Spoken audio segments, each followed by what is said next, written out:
চুয়াডাঙ্গায় নারীকে গণধর্ষণের পর হত্যার দায় স্বীকার করেছে গ্রেফতার দুই যুবক। শুক্রবার সন্ধ্যায় তাদের আদালতে হাজির করা হলে কারাগারে পাঠানোর নির্দেশ দেন বিচারক।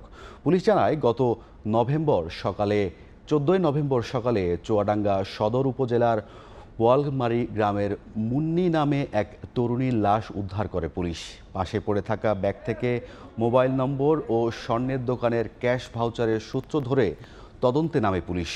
তথ্য প্রযুক্তির ব্যবহার করে হত্যায় জড়িত মানিক আলী ও তার চাচাতো ভাই মইদুল পারভেজকে শনাক্ত করে।